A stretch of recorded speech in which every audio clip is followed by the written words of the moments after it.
Hello, and thank you for standing by. My name is Regina, and I will be your conference operator today.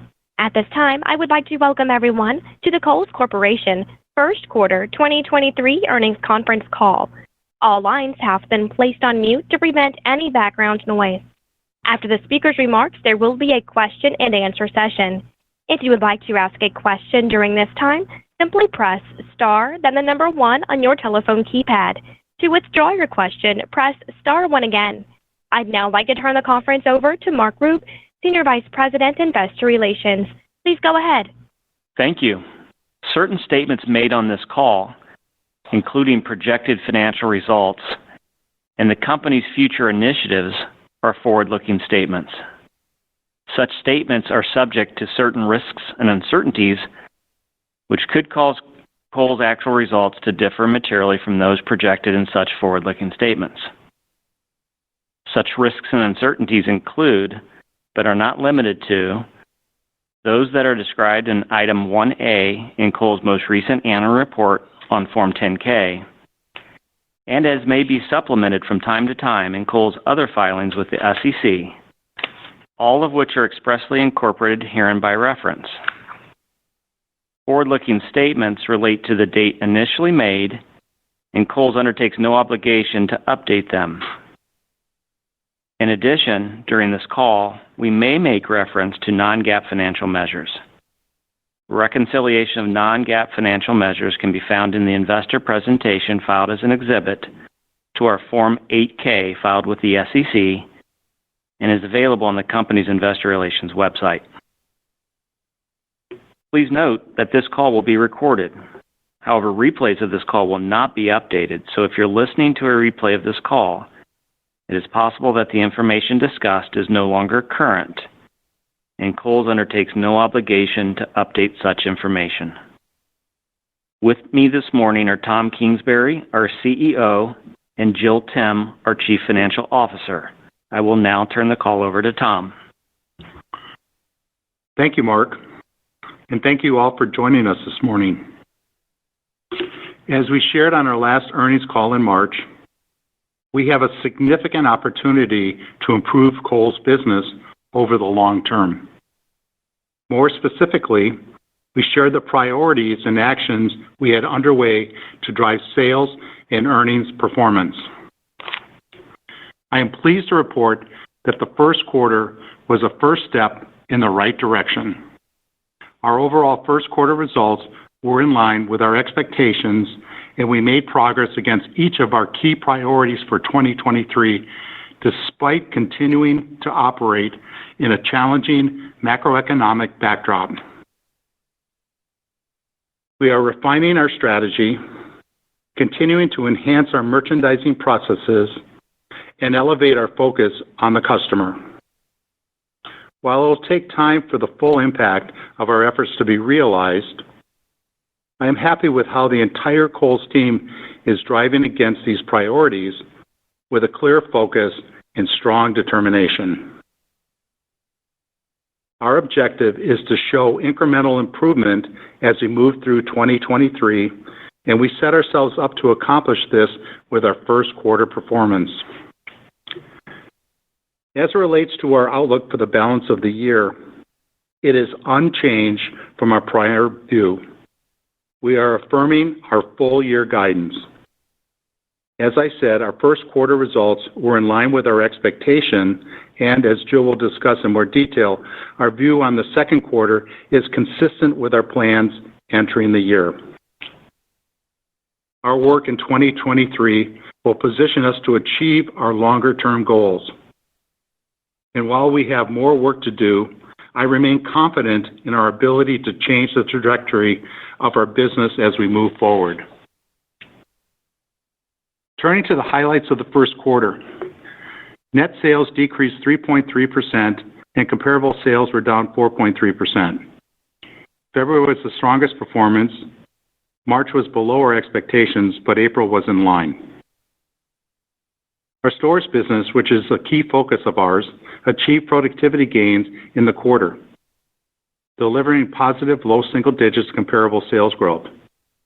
An increase in store traffic and higher units per transaction more than offset a lower average ticket driven by our clearance actions.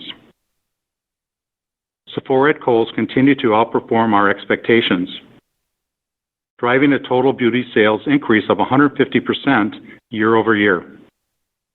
We achieved mid-teens comparable beauty sales growth in the 200 Sephora shops opened in 2021, and the sales trends in the 400 shops opened in 2022 continue to exceed our plan. And our active business was healthier in the period, outperforming the company average with a positive growth in apparel and continued success in outdoor. Conversely, we continue to see softness in the home category, an area we are highly focused on and one that remains of substantial long-term opportunity. Beyond the top line, we're able to drive margin expansion and manage inventory down 6% in the quarter. I would now like to provide an update on the 4 overarching priorities we are focused on in 2023. They are enhancing the customer experience, accelerating and simplifying our value strategies, managing inventory and expenses with discipline, and strengthening the balance sheet. We made progress against each of these priorities in the first quarter, and I am pleased with the initial traction we are seeing. Let me share some details, starting first with how we are enhancing the customer experience in stores and online through our product and merchandising initiatives. Our long-term strategic partnership with Sephora is delivering a prestige beauty experience at Kohls. It is a great example of how we are enhancing the customer experience. Sephora at Kohls meets the needs of our customers with a great assortment of brands and products they are looking for. The partnership is delivering on what we set out to achieve over the long term, that is, capitalizing on a significant growth opportunity in the beauty industry by leveraging each company's strengths to grow our collective customer bases. As I highlighted a moment ago, our total beauty sales were up 150% in the first quarter, and we continue to gain market share.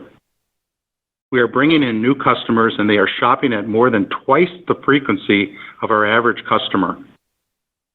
Our investments to support this partnership are yielding the outcomes we intended.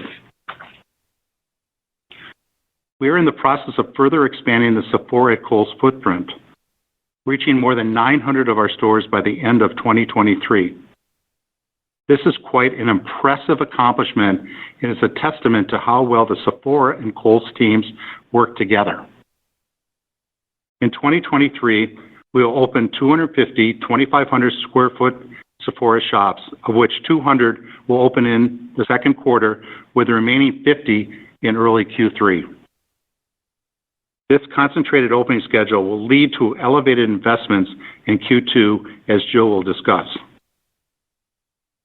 In addition, we have developed a 750 square foot Sephora shop.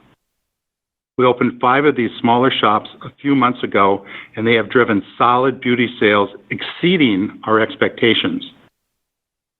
We'll open another 45 later this fall, reaching 50 by the end of 2023, and will be rolled out to the remainder of the chain by 2025.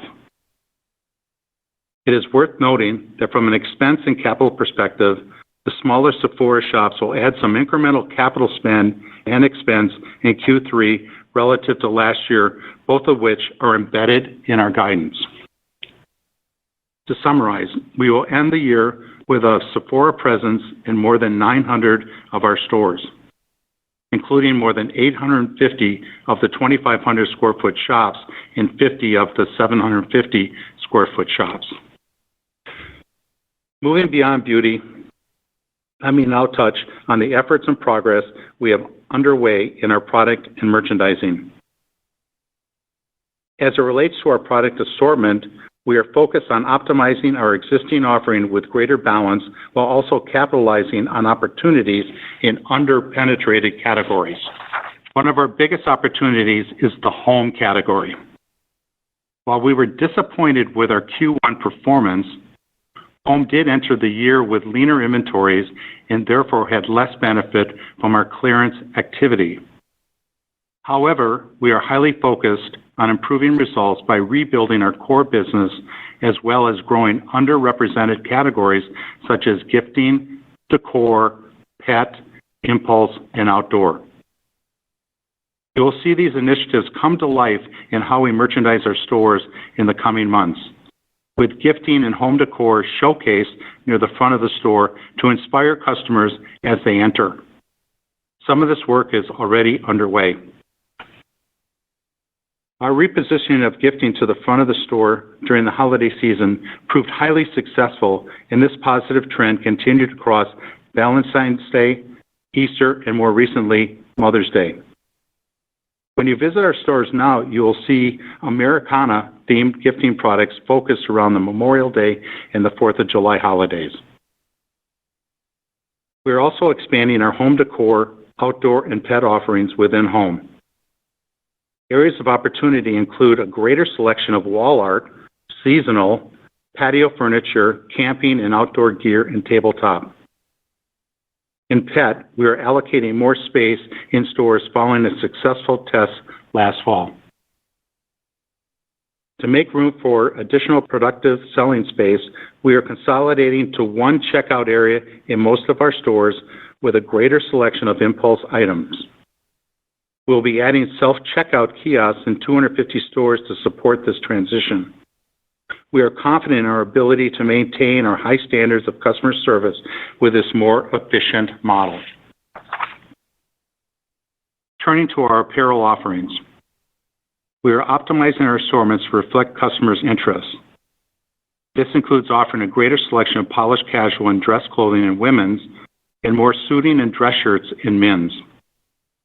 During Q1, this focus areas outperformed the business. In women's, we are building a much stronger presentation in dresses and polished casual, as I said. Dresses significantly outperformed during the quarter. In concert, we are building depth in core and everyday essentials to provide trip assurance. We are optimistic that our actions will lead to a better future performance.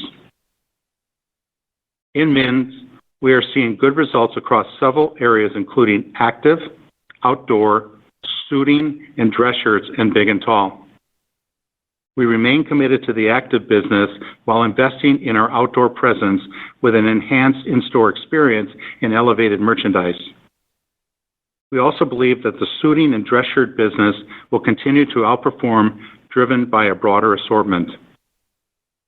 Children's outperformed the company average in Q1 with positive growth in active and dress clothing. Similar to women's and men's, we are diversifying our offerings with greater selection in areas such as girls' dresses and boys' dress clothing. Let me now highlight some additional items, starting with our stores.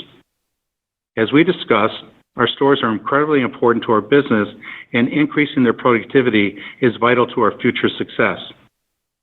I am pleased with our improved performance in the past 2 quarters and remain confident that we can build on our early momentum. In addition to the actions I have already discussed, we are simplifying our signage and graphics, making adjustments to how we are merchandising assortments and empowering our stores to capitalize on opportunities to improve the customer experience and drive sales in their local markets. In doing so, we are creating a more modern experience for our customers. We are also committed to capitalizing on new store opportunities over the long term. As part of our 2023 real estate plans, we opened 2 new stores in Q1, one of which was a relocation. During the balance of the year, we'll open 5 additional new stores for a total of 7 in 2023. Turning to our digital business. We experienced softer demand in Q1. Our customers continued to shift back towards stores, and we reduced online-only promotions as we worked to simplify our value strategies. Digital penetration was 26% in the quarter. While down to last year, this is still up meaningfully versus pre-pandemic levels. Looking ahead, we have various digital initiatives underway, including enhancing the site experience, curating our product assortment, and continuing to simplify our value strategies, as well as further refining our Kohls Marketplace and Kohls Media Network. Now let me discuss the progress we are making against our second priority, which is accelerating and simplifying our value strategies.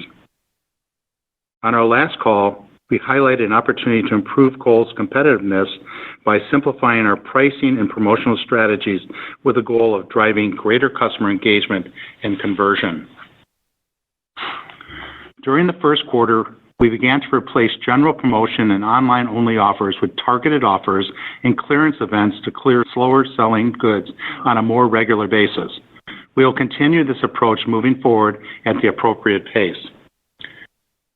Additionally, we will test key value items within our private apparel and home brands, which are aligned with our simplified pricing efforts. Customers will begin to see a small percentage of our assortment move to this approach during the back-to-school season, which we will integrate into our marketing messaging. We are approaching this initiative with great measure and flexibility and will determine next steps following our assessment this fall. If successful, we will scale and grow it in subsequent years. Lastly, we will continue to leverage our industry-leading loyalty program as a mechanism to deliver even more value to our customers. We will begin the rollout of our Kohl brand card with Capital One to select customers in the second quarter.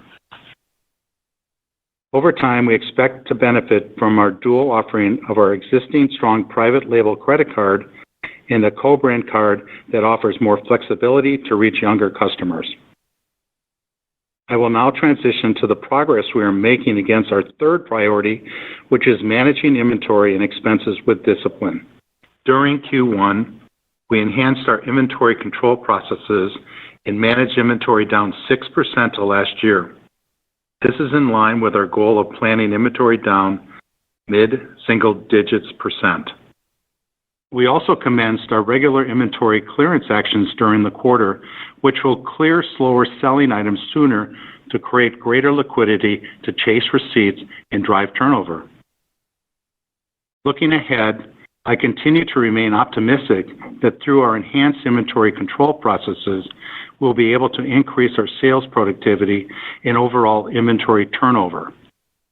We feel good about our Q2 inventory levels and are well positioned from a liquidity perspective with plenty of room to chase. This is a positive given the persistent macroeconomic headwinds. Now let me turn to our focus on expense management. In Q1, our SG&A expense declined 4% to last year and leverage as a % of revenue. We are proactively capitalizing on opportunities to drive efficiency across all areas of the company. However, as Jill will discuss in more detail, our SG&A spending pattern in 2023 will be unique given the timing and concentration of the Sephora and store-related investments I just discussed. To be clear, though, our SG&A expense outlook for the year has not changed. And lastly, our fourth priority is strengthening our balance sheet. Our focus remains on returning our balance sheet to its historical strength with a long-term objective of managing to a 2.5 times leverage level. In Q1, we retired $164 million of bond maturities. This, along with funding working capital in the quarter, led to utilizing the revolver as planned. Jill will discuss our other capital allocation priorities, including our commitment to the dividend, which represents a healthy yield at the current share price. So to summarize, the first quarter was a first step in our journey to drive sales and earnings performance over the long term. I am pleased, but not surprised, that the entire Kohls team was extremely focused in executing against our priorities. It was a great team effort. As we looked to the balance of the year, we continue to approach our outlook with prudence. However, it remains our objective to show incremental improvement against our priorities and actions as we move through the year. We set ourselves up to accomplish this with our first quarter performance. In closing, I want to thank our loyal associates for their contributions to our business and for serving our customers every day. I will now turn over the call to Jill to discuss our first quarter results and our 2023 outlook. Jill? Thank you, Tom, and good morning, everyone. I will review our first quarter results and then discuss our guidance for 2023. As Tom shared, we made initial progress against our strategic priorities and delivered results in line with our expectations during the first quarter. While we continue to operate in a challenging macroeconomic backdrop, we remain confident in our strategies and have affirmed our full-year financial outlook. Turning to the first quarter, net sales were down 3.3%. Store sales were up low single-digit %, driven by strong Sephora at Kohl's growth, as well as our clearance actions. Digital sales were down 19.6% to last year. From a product perspective, national brands outperformed private brands in the quarter. Our top-performing national brands in the quarter included Nike, Haggar, Izod, Columbia, Hurley, and Eddie Bauer, while our top-performing private brands were Apartment 9, Flex, and Simply Vera Vera Wang. Accessories was our best-performing line of business, up 31% to last year. Strong sales growth in beauty was partially offset by lower sales of jewelry, which again was largely impacted by the in-store displacement associated with removing the fine jewelry counter to make room for Sephora shops. As it relates to some of our other categories, children's and men's apparel outperformed the company average, while home, footwear, and women's underperformed. Other revenue, which is primarily our credit business, declined 11% in the first quarter. Performance of our credit business continues to be pressured by normalizing loss rates, which were expected. While other revenue is expected to remain down year-on-year, it will progressively improve during the balance of the year. Now let me turn to the rest of the income statement. Q1 gross margin was 39%, up 67 basis points from last year. The improvement was driven by a decline in digital-related cost of shipping, lower freight expense, and simplifying our value strategies, partially offset by product cost inflation and higher shrink. SG&A expenses were down 4.2% to $1.2 billion. The decline was driven by fewer Sephora openings and related store refreshes as compared to last year, as well as disciplined expense management across corporate and marketing, which offset continued wage headwinds. Depreciation expense of $188 million was $12 million lower than last year due to reduced technology capital spend. Interest expense of $84 million was $16 million higher than last year due to Sephora-related lease amendments and increased revolver borrowings. Net income for the quarter was $14 million, and earnings per diluted share was 13 cents as compared to 11 cents last year. Turning to the balance sheet and cash flow. We ended the quarter with $286 million of cash and cash equivalents. And inventory at quarter end was down 6% compared to last year. As Tom shared, we feel good about our inventory level entering Q2 and remain focused on driving turnover. Operating cash flow was a use of cash of $202 million in the first quarter. Capital expenditures for the quarter were $94 million. We are still planning for approximately $600 million to $650 million of capital expenditures in 2023. Now let me provide an update on our capital structure and capital allocation priorities. Strengthening our balance sheet is one of our top priorities in 2023. It is important that we rebuild our cash position, and it remains our longer-term goal to manage this business at a leverage target of 2.5 times. In the first quarter, as planned, we utilized our revolver to fund both working capital and the $164 million bond retirement. We continue to plan on working our revolver balance down throughout the year with no borrowings expected at year-end, inclusive of retiring $111 million of bonds in December of 2023. As it relates to returning capital to shareholders, we will continue to prioritize our current dividend, which represents a healthy yield for our shareholders.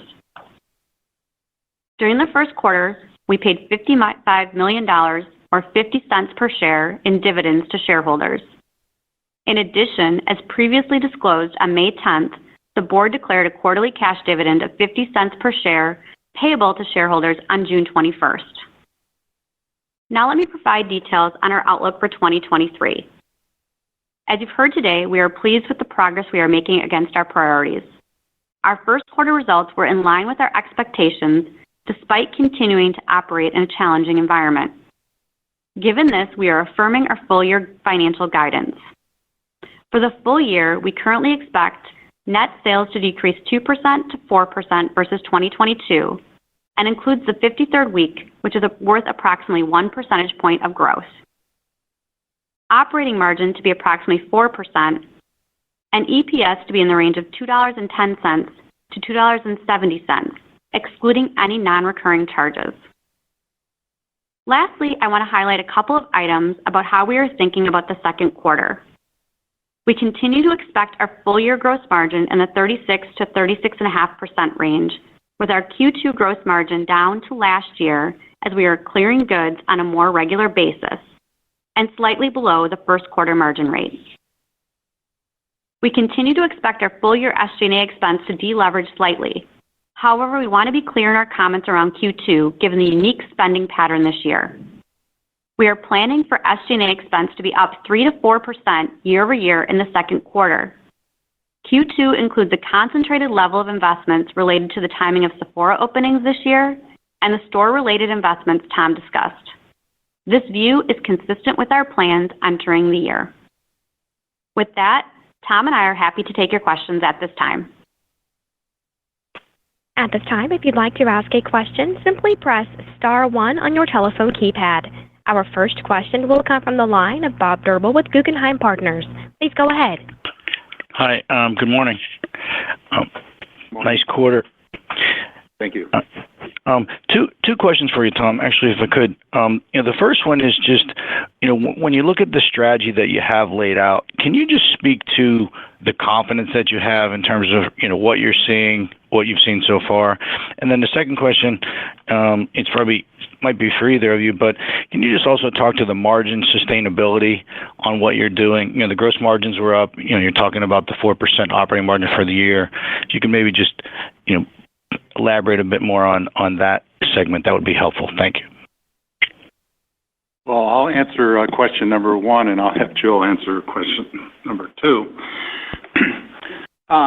We're very confident in terms of the strategies we have in place. As I mentioned, the Sephora business has been very, very good. The active business had a little bit of a rebound in the first quarter overall. The men's and kids business has been strong relative to the other apparel areas as well. But there's a lot of opportunity to continue to grow the businesses. The home business, as I've mentioned multiple times, is a huge opportunity for us. We really should start seeing traction in the second quarter. There's a lot of categories that we weren't in, and we're starting to get deliveries now and seeing some positive business due to that. So home is just multiple opportunities for that business. The women's business, it was somewhat disappointing in Q1, but we did see traction in dresses and polished casual. And we think if we continue to deliver more product like that, we should do better in that area overall. So, yeah, we feel really good. We are really pleased with our performance in the stores. It's been a while since we've had that kind of performance in the stores.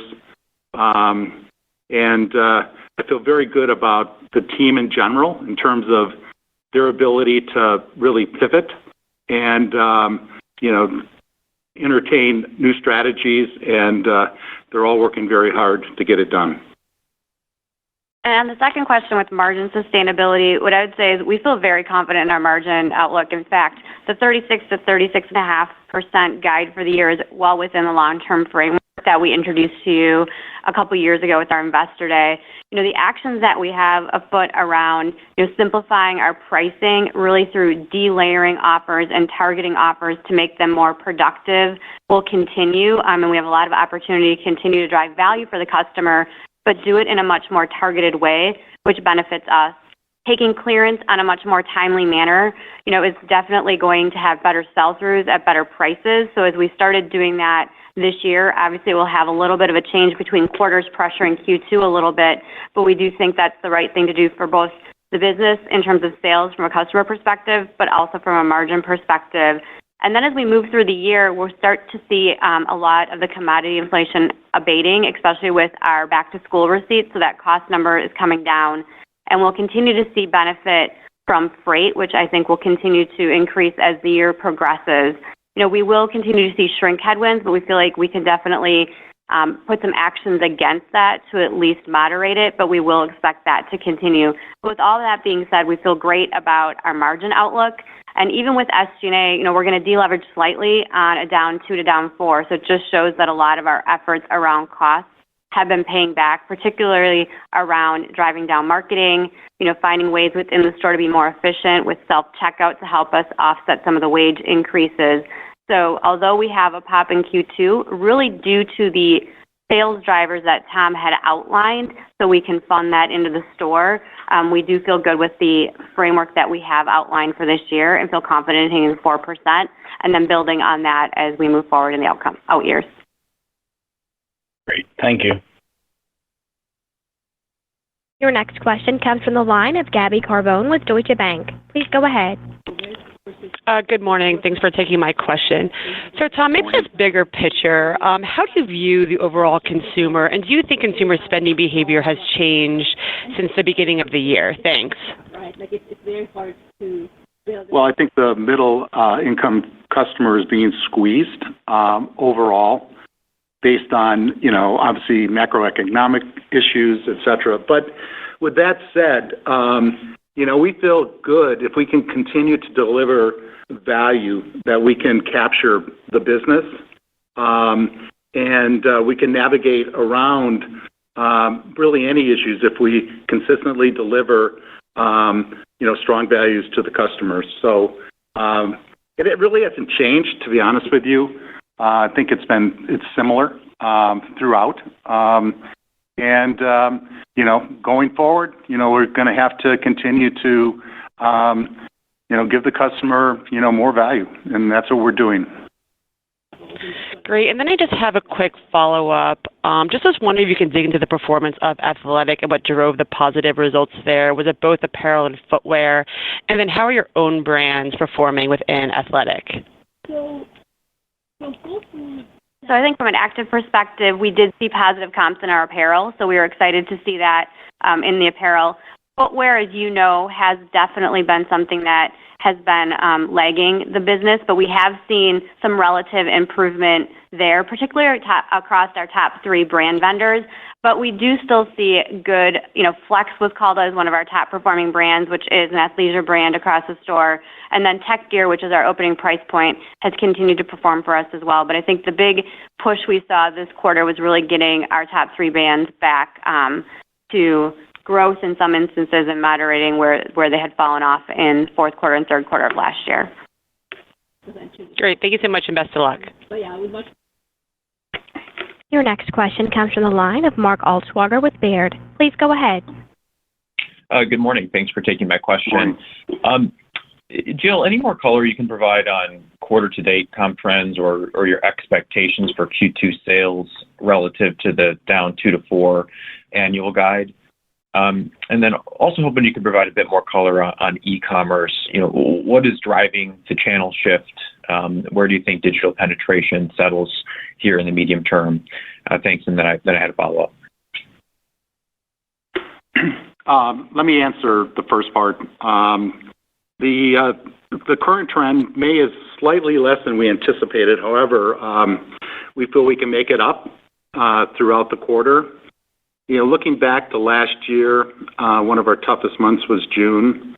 So we feel that we can make up the ground that we lost slightly in May overall. But I think as we go through the quarters, a lot of our strategies will continue to evolve. And as I mentioned earlier, we feel good about the business and that we have a lot of great things in place. And then in terms of digital, I think first, we were really excited about the stores business, as Tom indicated, running a positive comp. And a lot of the initiatives we've outlined are focused on driving to the store. And I think even with Tom's comments on the quarter, we have 250 more Sephora stores opening this year in the June and July timeframe. So we definitely feel like we have some momentum through the stores. From a digital perspective, we definitely expect that our digital business will improve throughout the year.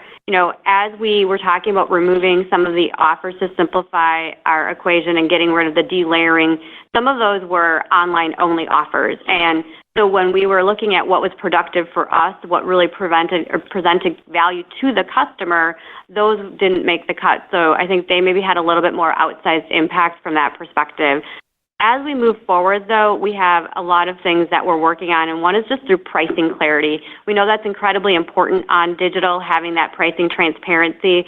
So with the pricing actions we have afoot, that's really focused on driving that transparency, which should help in the digital space. We're also doing a lot to enhance the site experience, so customer experience that we spoke to in stores. We're doing a lot to replicate that online as well. So you're going to have more inspiration, better search relevance, more recommendations. So a lot of things there so that we can drive what the consumer is looking for. And then we're also curating that product assortment much better for the customer so we can deliver those needs. And then also we're refining our strategies around marketplace and our media network, which just really helps in that digital space as well. So we feel confident with the strategies that we have, so we expect to see progressive improvement throughout the year. Yeah, I just want to also comment on that. I want everyone to understand that we are committed to the digital business. And as Jill said, we're taking a lot of actions going forward, and as Jill said, we see improvement as we go through the year. Thank you. And then a quick follow-up. You touched on some of this, but was hoping you could unpack some of the value simplification initiatives.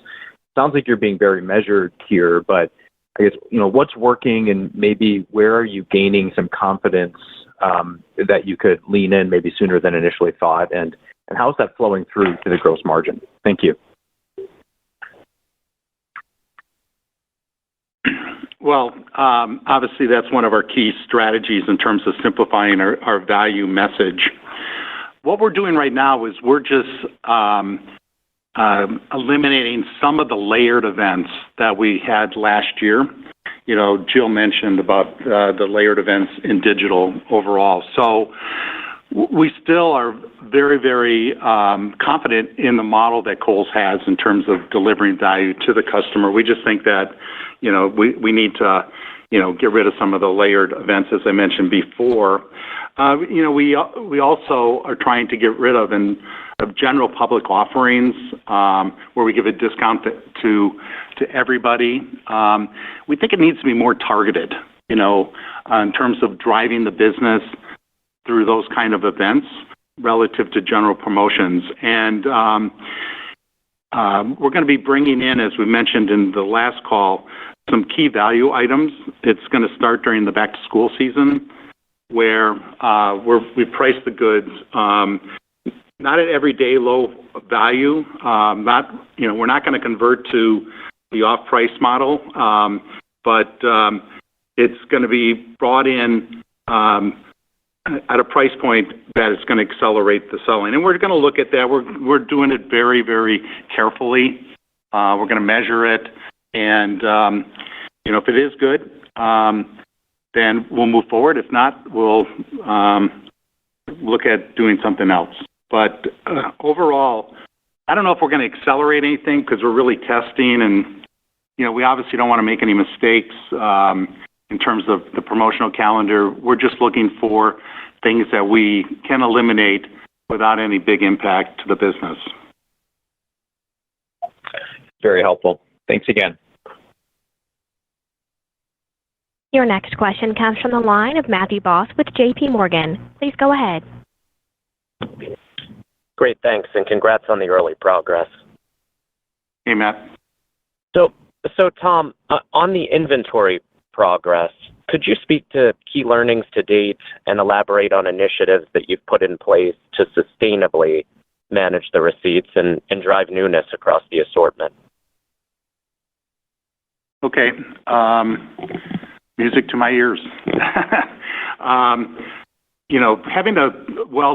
Having a disciplined approach to the inventory is obviously key for many, many reasons. We were happy with the progress we have made from end of January to now in terms of being down 6%. Right now we could be better than that. In the end of the second quarter, things are moving around, and we have open to buy to chase. But we feel that mid-single digits decreases is what we're going to do and what we're going to execute to.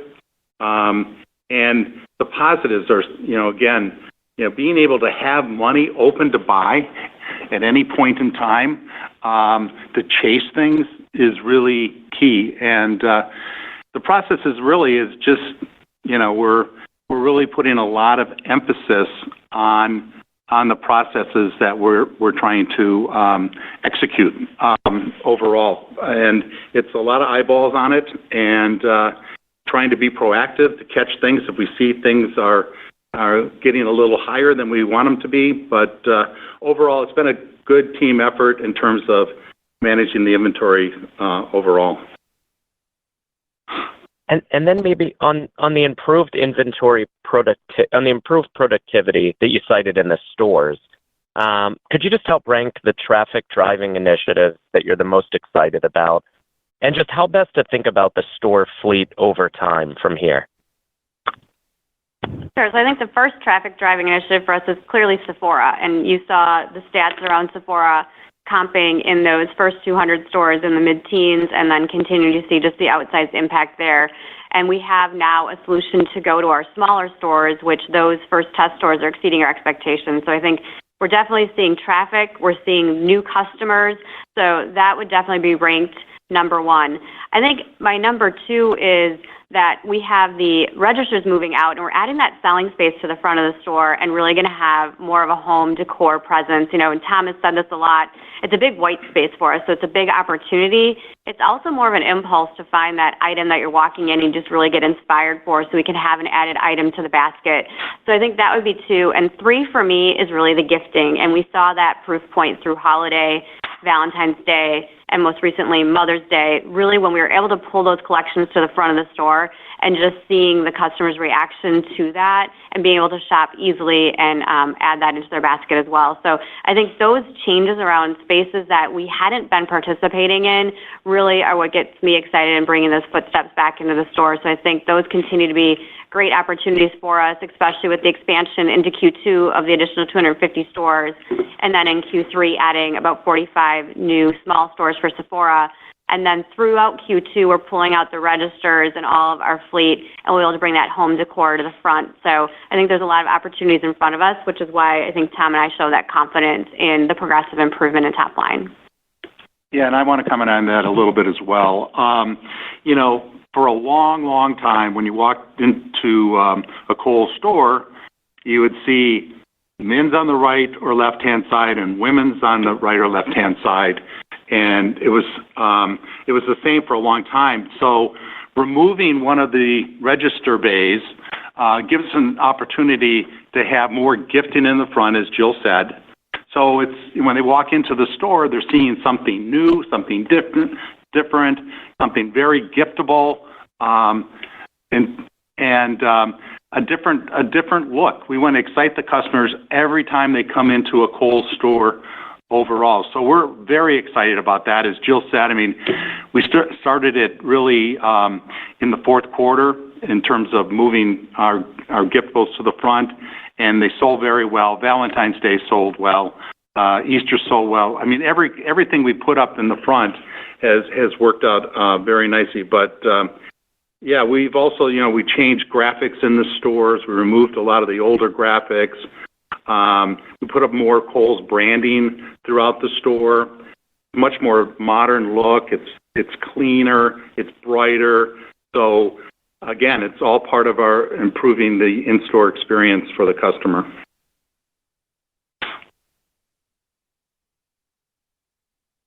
Your next question comes from the line of Dana Telsey with Telsey Advisory Group. Please go ahead.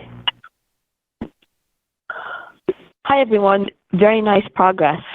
As you think about, Tom, how you wanted to reimagine the store and how you're going to bring, whether it's promotions up front, whether it's in the back, whether it's adjusting how the store looks and the value messaging, where are you in that, and how are you thinking about back to school and how you want the execution to look? And then just lastly, one more time, just unpacking the digital expenses and the gross margin. How do you frame them going forward, and what levers should we see for adjustments there? Thank you. I'll do the question number one, and Jill can do question number two. We've made progress in terms of transforming the stores.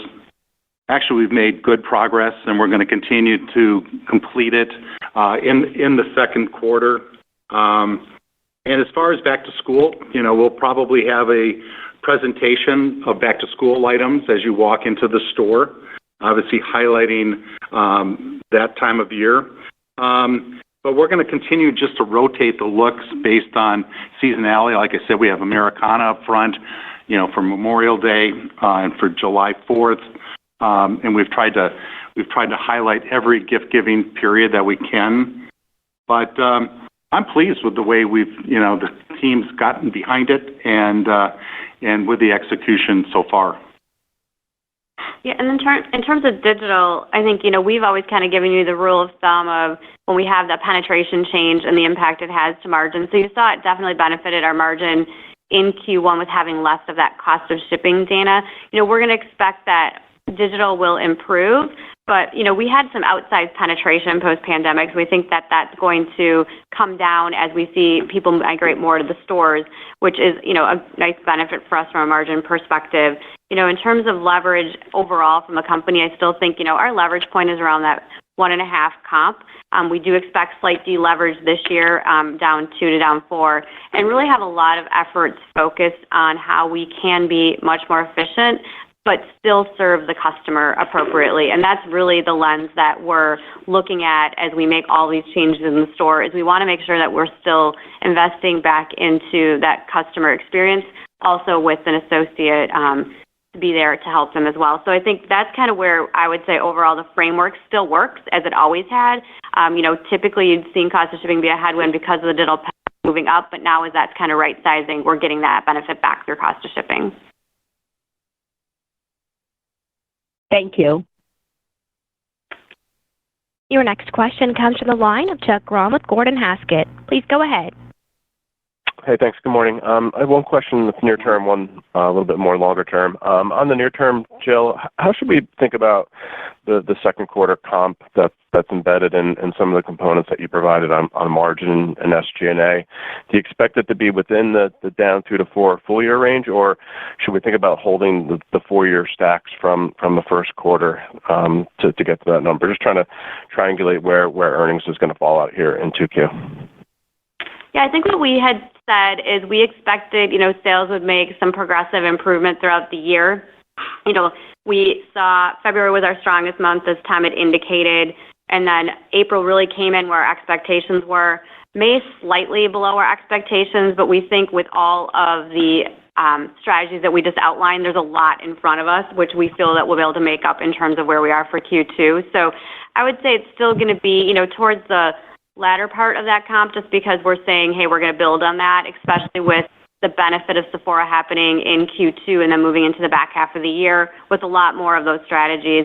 And even in terms of product, we have a lot, Tom's influence, we have a new chief merchant, and a lot of that influence is going to land in the back half of the year. And so that's why we feel confident in the build from that perspective. So I would say that I'd expect, Q2 to be more towards the bottom end of the guide as we build our way up for the rest of the year from that perspective and let our strategies take hold. But that's also why we have confidence in Q2 to build and really get back to our expectations. Okay, great. That's very helpful. And then I guess more for Tom, just when you're doing this clearance strategy throughout the quarter, how is the customer reacting? I mean, clearly they're not used to seeing that in the stores, but it's sophisticated, it sounds smart. I'm just curious how the customer's reacting and responding. the customers love clearance, to be honest with you. It's doing very well. I mean, as we said a couple times already, you know, it really drove our February business. It drove our January business overall. So, you know, timely markdowns, there's nothing better than that, okay? You know, taking the markdowns, you know, when the customers really want the product. You know, we were waiting. I mean, we were waiting to take markdowns. Like, we would take fall markdowns in February and March, and we would take spring markdowns in August and September. It was just too late. And, you know, taking them on a timely basis, as I said, is really critical to running the business and hopefully improving our inventory turns.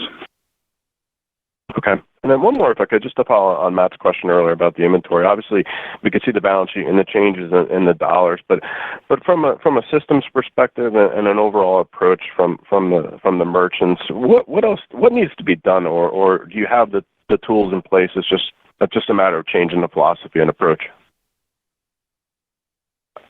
We have the processes in place, and we've had the processes in place, you know, for a while now. It's just more about, you know, again, having eyeballs on the inventory levels at all times, making sure that we're delivering what we said we're going to deliver. But it's not systemic. It's just more about, you know, understanding the importance of having open to buy to chase. You know, it's one of the things that I learned in off-price is, you know, if you have open to spend, you know, there's so many benefits with that. Great. Thank you. Your next question comes from the line of Paul Lejuez with Citigroup. Please go ahead. Hey, thanks, guys. On inventory, just,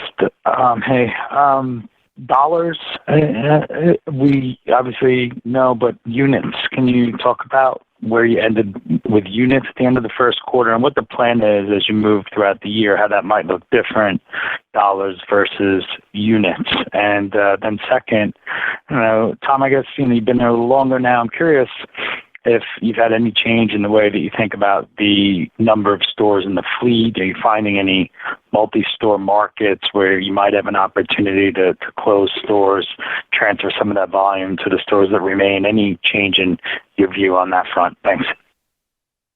Sure. So from an inventory perspective, our units were actually down more than the dollars, just given that we had talked a lot about commodity and cost inflation, particularly in the first half of the year, which, you know, we do think we'll benefit from in the latter part of this year.